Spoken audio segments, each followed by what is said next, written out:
Hello friends, હું છું રૂપલ અને આજની મારી સ્ટોરી છે માં કોઈની મળશો નહીં. સ્નેહા એ દિવસને કદી નહીં ભૂલી શકે અને તે દિવસ એટલે તેની માનું ઓપરેશન પછીનું ચેકઅપ. સ્નેહાની માં વધુ ને વધુ અશક્ત બનતી જતી હતી. ઓપરેશન પછી શરીરની તબિયત એકદમ લથડતી હતી. સ્નેહાના મમ્મી અને પપ્પા ડૉક્ટરને બતાવી બહાર નીકળ્યા કે છાનું મુની સ્નેહા ડૉક્ટરની કેબિનમાં ચાલી ગઈ અને ડૉક્ટરને એક જ પ્રશ્ન પૂછ્યો કે સર, મારી મા પાસે કેટલો સમય છે? અને ડૉક્ટર બોલ્યા કે વધુમાં વધુ હવે 3 મહિના. સોરી. આઘાતથી બેબાકડી બની સ્નેહા કન્સલ્ટિંગ રૂમમાંથી બહાર નીકળી. માં આટલી ગંભીર બની ગઈ છે એ અગાઉ કોઈએ ચેતવ્યું નહોતું. સ્નેહાના આંખોમાંથી ટપ ટપ આંસુ સરતા હતા, પણ મુશ્કેલી એ હતી કે મા પાસે જઈને કેમ ઊભી રહીશ. હિંમત કરી પણ ફરી રડાઈ જવાયું કે જ્યાં મારી દુનિયા જ ડૂબવા લાગી હતી ત્યાં મા સામું જોઈને હું સી રીતે હસી શકીશ.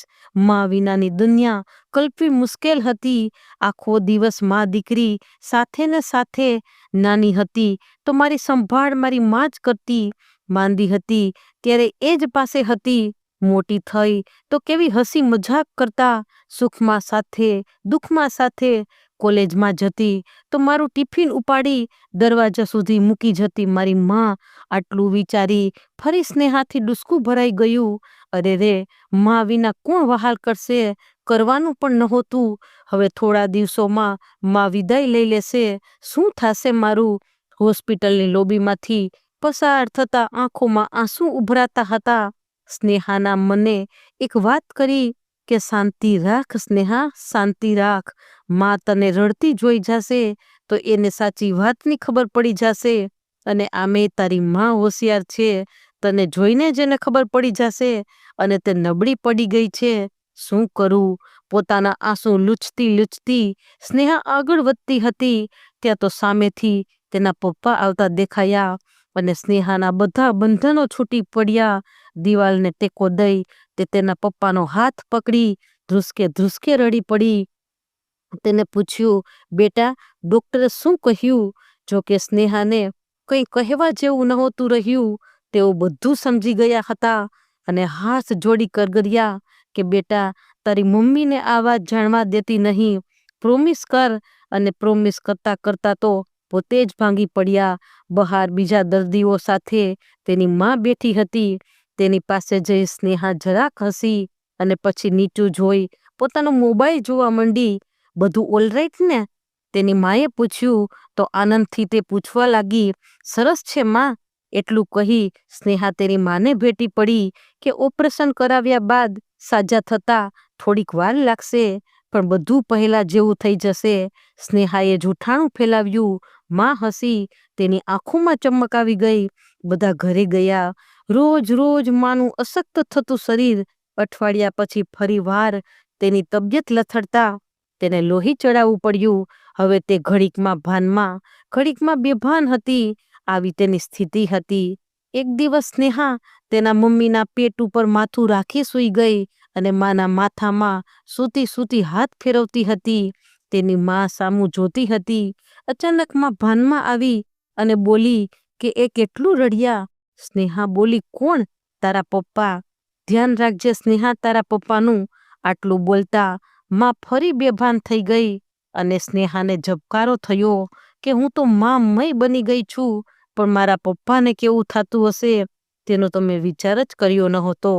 તેઓ વર્ષોથી સાથે હતા. હવે સ્નેહાનું હૈયું હાથમાં રહેતું નહોતું. હિંમત રાખી સ્નેહા ખૂબ તેની માની સેવા કરતી. એની માનું શરીર એવું તો ક્રૂસ બની ગયું હતું કે ઓઢણામાં પણ તે ગાયબ થઈ ગઈ હોય તેવું લાગતું હતું. તે જાગી ન જાય તેનું સ્નેહા ધ્યાન રાખતી. માના નિદ્રાધીન ચહેરાને તાકી રહેતી અને વિચારતી કે આ મારી માનો ચહેરો કેવો તો ફૂલ ગુલાબી હતો, ગોળ મટોળ, હસમુખો, અને આજે ફીકો અને ચીમડાઈ ગયેલો લાગતો હતો. અને ફરી સ્નેહાએ આંસુ લૂછતા કહ્યું, માં, હું તને બહુ ચાહું છું. ઊંઘમાં ને ઊંઘમાં પણ તે મલકી. પછી કહે, હું પણ તને ચાહું છું મારી વાલોડી. ને તેનો હાથ સ્નેહાના હાથમાં લીધો. તેણે આંખો તો ન ખોલી પણ સ્નેહાના હાથને સહેજ દાબ્યો આજે સ્નેહાને ખબર પડી ગઈ છે કે માં એના દર્દ વિશે બધું જાણતી હતી, પણ કશું ના બોલી. ડોક્ટર આવ્યા અને માં દીકરીને જોઈ તેઓ પણ આંસુ ન રોકી શક્યા અને સ્નેહાના માથા પર હાથ ફેરવતા મીઠાશથી કહ્યું, વિચાર કર કે તું કેટલી ભાગ્યશાળી છો સ્નેહા. હું અને ભાગ્યશાળી? આટલું તો સ્નેહા માંડ બોલી શકી, બીજું ધ્રુસકા વડે બોલી. ડોક્ટર બોલ્યા, હા સ્નેહા, તું ભાગ્યશાળી છો. તું તારી માને કેટલું ચાહે છે તે કહે છે અને તારી નજર સામે જ વિદાય આપી શકશે. બધાના ભાગ્યમાં આ લખાયેલું નથી હોતું. હજી તારા મમ્મી પાસે જેટલા દિવસો છે ભરપૂર પ્રેમ કરી લે, કંઈ બાકી ના રાખતી. આટલું બોલી ડોક્ટર બહાર નીકળી ગયા. પછી તો સ્નેહાએ 20 વર્ષો સુધી માણેલા પ્રેમના પુંજને એ છેલ્લા દિવસો મા પર વરસાવી દીધો અને ત્રીજે દિવસે સવારે તેની માએ શાંતિથી લીલા શકેલી અને કાયમ માટે વિદાય લઈ લીધી. તેની આસપાસ સગાવાલા આખું કુટુંબ વીંટળાયેલું હતું. આડોશી પાડોશી બધા હાજર હતા. અલવિદાની એ ભીની પળ. બસ પછી તો ઘરમાં સ્નેહા અને તેના પપ્પા. હવે સ્નેહાને સૂતા બેસતા માની યાદ આવતી. કેટલીક વાર માના પ્રેમાળ બાહુઓમાં સમાઈ જવાની ઈચ્છા, ક્યારેક માને ચૂમી લેવાની ઈચ્છા. એની માના વાળ સ્નેહા ગાલ સાથે અડાડતી, રમત કરતી, એવો વિચાર એને થયા કરતો. એ જાણતી હતી કે આ બધું એક સપનું છે, છતાં એ સુખદ પળોની યાદ સ્નેહાના હૃદયને ભીંજવ્યા કરે છે. માના ગયા પછી સ્નેહા તેના પપ્પા સાથે દુકાને જવા નીકળી. પપ્પાને ધંધામાં પણ તે મદદ કરતી.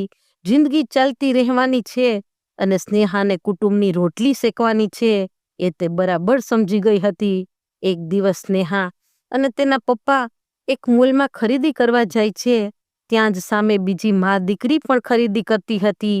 સામેવાળી સ્ત્રી પોતાની પસંદગીની ખરીદી કરતી હતી અને તેની દીકરી તેની મા ઉપર ગુસ્સો કરતી હતી. ટૂંકમાં સમજી લ્યો ને કે મીઠો કજિયો મા દીકરી વચ્ચે થતો હતો. સ્નેહા ખરીદી કરવાને બદલે બંનેને એકી ટસ્સે જોતી રહી. ત્યાં તેના પપ્પા આવ્યા કે કેમ સ્નેહા ઊભી છો, શું જોવે છે? અને સ્નેહા બોલી કે પપ્પા, પેલી છોકરી તેની મા ઉપર ગુસ્સો કરે છે. મને મનમાં થાય છે કે તેની બાજુમાં જઈને પહોંચી જાવ ને તેને ચેતવું કે તારી મા ઉપર બધું જ હેત ઠાલવતી રહે છે, એ હંમેશા તને મળવાની નથી. આટલું બોલતા તેની આંખો ભરાઈ ગઈ અને તેના પપ્પા સ્નેહાને ભેટી બોલ્યા કે એવું ના કહેવાય બેટા, તને ક્યાંક પાગલ સમજશે. જે આપણી પાસે છે ને એની આપણને કિંમત નથી, પણ જ્યારે ચાલ્યું જાય છે ત્યારે આપણને તેની કિંમત થાય છે. પછી તે વ્યક્તિ હોય કે વસ્તુ, છતાં કહેવાનું મન થાય છે કે જે હુંફાળા માળામાં તમે ઉછર્યા ત્યાં માને બગાડી મૂકો તેટલા લાડ લડાવજો. કોઈ વાર તમને એના પર ગુસ્સો ચડે તો જીભ કચરીને ભૂલી જજો. અને એથી અગત્યની વાત, તમે એને કેટલું ચાહો છો તે વડે વારંવાર તેના કાન ભરી દેજો. એક ક્ષણ ખોવાઈ જાય ને એ પહેલા. તો ફ્રેન્ડ્સ, જો આ સ્ટોરી ગમી હોય તો like, share and subscribe. Thanks for watching.